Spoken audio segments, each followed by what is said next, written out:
Finally, we are here. We're live after some technical glitches yesterday. And the big question that maybe you've been asking, I certainly have, and many of Tracy and my clients have been asking the same question, and that is, what the hell is really going on right now?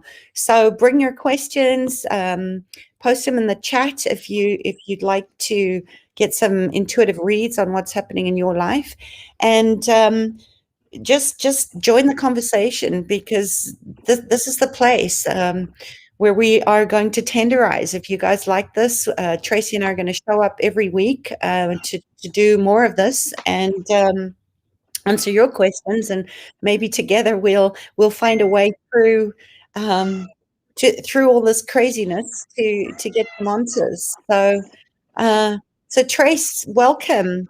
Uh, I'm so happy that we got this together, and I always say our conversations are we always have such great downloads and such we're such good mirroring off of each other to figure out what's happening right now.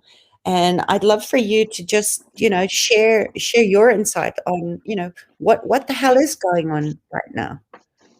So, just like we've talked about, it's pretty much just a reset. When this all started, I would say when all the eclipses started, actually, what we've been talking about this for a couple months now, how it feels like we were right back in the time of when Copernicus keeps coming up in a lot of conversations, where we had new insights, new information, and it was really the division of government and the church. And is if you look through that through his history and through our ancestral patterns, we've all been here in one way, shape, or form in many lifetimes, and we're all here today, and it's hugely present, the great divide, whether it's political, social, religious, race. Choose the division that you want to participate in, and it doesn't have to be that way, we know that. But it is that choice. And so in that choice, in the choosing, we also have a great reset is what's been coming up. So a lot of people are just exhausted. I mean, there's been weeks where I could just stay in bed all day, yet I know I still need to get up and take care of the kids and do that. All I want to do is lay down and sleep. And physically, so a lot of us are going through that physically as well. So yeah, just I like think we've it, been. yeah, I think it's just that that whole sort of realization that our bodies are trying to catch up with Yeah. our minds, and our minds are still trying to work on this old paradigm of do and get out and hustle and grind, and it's that testing ground, as you said, that there is just so much going on in the unseen realms, and we're impatient. I've spoken about patience this week, but I think it's that whole thing that a lot of light givers are saying, and we keep questioning it. When is enough enough? Yeah. It's like we've done so much work. Yes, we may be born for these times, and we've been preparing, and it all sounds a little cliche. When you're going through real challenges, which so many people are right now, it's really, really difficult for us to kind of keep our sanity in this, in the decisions that we're making, and that it is a reckoning of sorts. So, what would you say to that, other than the fact that we won't listen when we're supposed to rest? We think we're Wonder Woman, and we think we can keep pushing, and yet this whole Aquarian age is all about coming back to the heart, coming back to the feminine. So what you're showing me right now is what belief system was instilled, right? This is also, and this isn't just yours, this is ancestral, of go do, right? So you were taught at the young age is that we get up and we have this routine and we have this program and we have to follow it to produce, to be, to be accepted into the world, right? You have to get up and do all these things. And Are you willing to let that go? Or are you willing to recreate that? What would it look like if we could recreate that program where, if you could get maybe 10 things done in an hour, or you can get 10 things done in a month? And that be okay with you, be okay with others, that be, without judgment. What would that look like? So are we willing to let go of that old paradigm?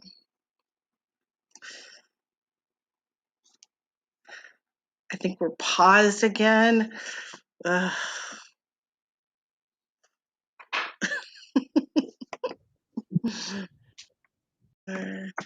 Yeah. Sorry, I had a break in transmission there. Sounds a little bit like life right now. The breaks in transmission. Exactly. Um, And so the universe steps in. yeah, always. And Take I a think break. that it's also one of the big sort of lessons or rememberings that I've had this week, and we've had in the tech issues and everything else that's been going on, that that we are a big joke. If we can see ourselves as this big cosmic joke, and lighten up on how seriously we take ourselves, and that it's got to be something that we've done and that we need to be fixing it, and Yeah. when there's all these other things going on, and as we said yesterday, knowing what we know is going on in the controls and the manipulations and all these other unseen divisive AI and tech and everything else that's happening. There are a lot of shadows, dark forces that are trying to suppress the truth right now. So I think what I'm trying to say is we need to learn to stop taking everything so personally.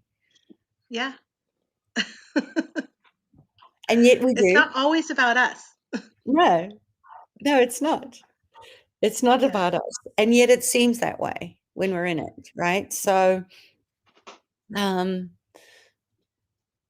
yeah, it's like what can we choose in this space? Because I missed some of what you were saying earlier. It's like, what can we choose differently right now? I think part of it was, being able to discern our own energy with our, year and a half timeout. Like I always say, we had a universal timeout. We were all sent to our rooms to think about our actions and our doings and our connectiveness. Um, and again, like you're saying, it's not about us. It's about, there's a lot about service, like what we can do to bring our communities and bring our world back together. I mean, you can start small and do something local, and you can start big and do something global. Um, that's a lot coming on right now, but definitely back on the shadow stuff, which we've talked about. Um, that's been the last 3 weeks. That's been the last I should say not 3 weeks, probably 3 months, right? Of pulling up your greatest fears. So a lot of people are feeling that right now, feeling the intensity of their biggest fear coming to Mm, realization. And I always say it's kind of like manifesting in reverse.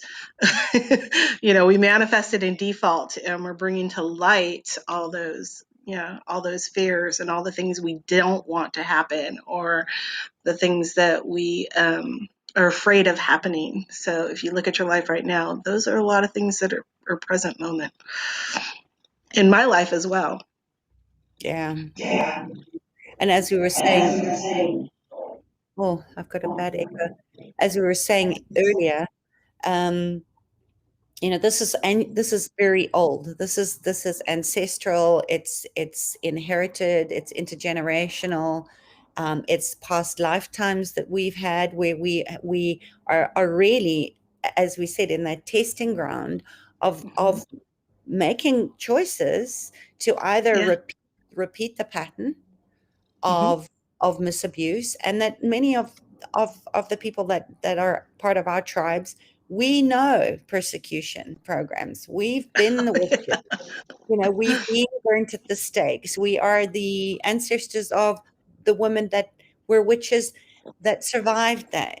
So we're Yeah. carrying a legacy of is it safe? Is it safe to stand up? And what you were speaking to earlier of, do we hide? Do we suppress the truth? Do we continue the abuse? And if we don't, what does that look like? So Yeah, what that's vulnerable. yeah. And this is where I was, we talked about this yesterday about the animal feeling caged or trapped. Mhm. And how do you go into those animalistic instincts or use nature, to realize that we are safe, we will be okay. Another thing you're showing me right now is strength in numbers.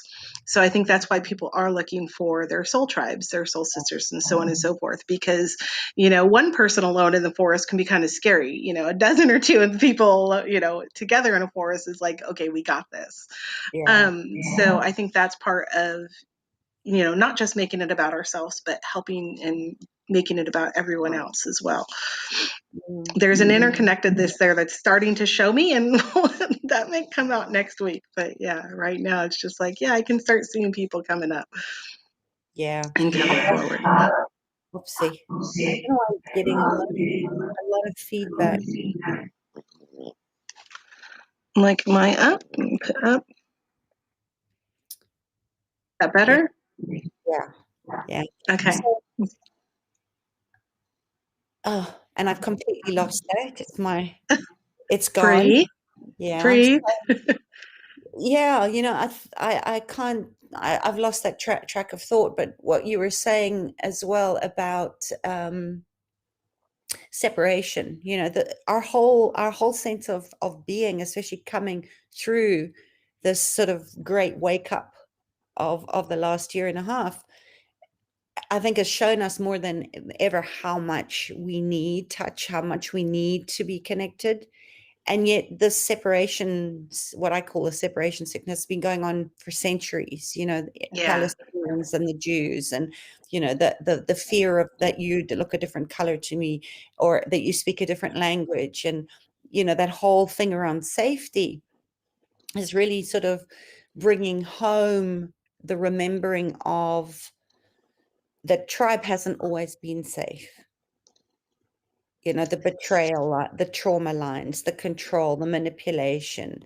And that I think for women, this has been something that we've been speaking to for a long time around yeah, how do we learn to sit in a red tent? How do we sit in tribe again in a place that we can be vulnerable, because each part of us is holding our gifts, our talents, our piece of red thread, and that there is no room for competition, which is a very masculine drive, that we know how to collaborate as women, and yet there is distrust in that coming together. And I still feel that sort of out in the arena of the big playing field of marketing and algorithms, and how many likes I can get, and how much money I can make off YouTube, that we've kind of lost our way in a sense as women, and in our yeah. intrinsic nature to mother and nurture and grow in tribal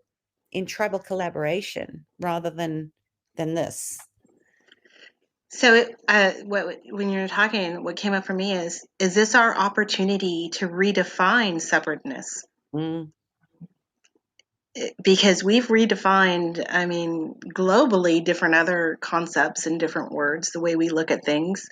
Is this our opportunity to define that? To not be separate from each other, but to mm. understand the interconnectedness globally, Yeah, and that universally, actually. Yeah, yeah. Well, and that goes for upbringing and caretaking, and yeah, what does it mean? What does it mean to belong? When you sort of feel that in your bones, yeah. what does that bring up in a visceral sense of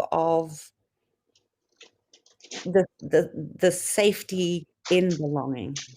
Yeah. But that's also like somatic healing, right? Where we never felt that nurture. Our body is never, we've yearned for it. We want it. Everybody wants to be loved and held and touched. But some of us have never experience that. So when somebody comes in and does that for us, like, oh no. So yeah, is this a download to show us that we can be touched and loved and nurtured unconditionally? Like I said, maybe this is our invitation to redefine all those things. And that's what where our struggles coming from, is that redefinition, that recalibration of what this word truly means, not just, in our dictionary or in our public world, but, inside our bodies as well. Yeah, I love that. And I think that's Yeah. oh, I got an echo again. I think that's a beautiful place to sort of maybe sort of bring this full circle back Yeah. to, what is one way that we can tenderize and soften and shift into that possibility of what is one thing that I will call in today to allow myself to be undefinable in that space. Yeah. What word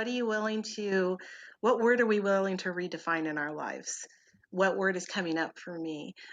Judgment comes up for me, my self-judgment, and, judgment of others, and then others judging me.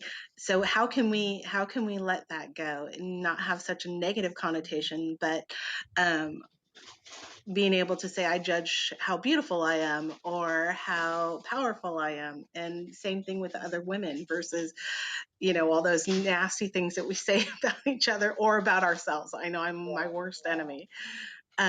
Yeah, that's a good place to start, right? That's Mhm. huge, but it's a good place to start. And I'm sure there's everybody out there listening to this has got other words that have been coming up, their little theme words for the weeks or the last months, that they want to redefine. So how can we redefine those? That's a great Yeah, place to yeah, leave this.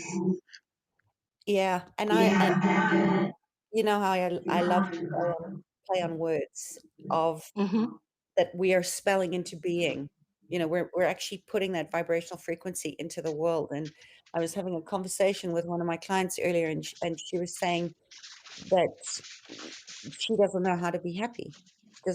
She doesn't even know what it means to be happy. And I think this is where it's like we have to know the paradox of everything. We have to know the shadow side of things, which is what this big challenge is bringing us and inviting us into, in getting really truthful and honest with ourselves about how you would feel in that and being willing to take the moments of it. Yeah. That everything is transient, that nothing is the same, and nothing stays the same. Yeah. Well, So my favorite saying unraveling is, that. Yeah. if we're not if we're not growing, we're dying. So Mhm. choose wisely. Very. All right. Well, I love that. I'm so happy that we managed to have a little play, I know, and bring in yay. other people into the conversation. So if you're listening to this on the replay, or you find this on YouTube and you like what you heard, um, let us know. Let us know in the comments what one way you're going to unlearn and unravel and undefine Yeah. what's going on in your life. Give us your questions, your comments, and if you like this, join us again next week, same time, 5 o'clock UK, 5 p.m. UK, or 1 o'clock Eastern, No, I it think. was 9 o'clock, 9 a.m. Oh my Pacific. goodness. Okay. 9 a.m. Pacific. Yeah. All Perfect. right. All right. Lots of love, everyone. Enjoy the rest All of your right. day. Bye bye, beautiful. Bye. Bye.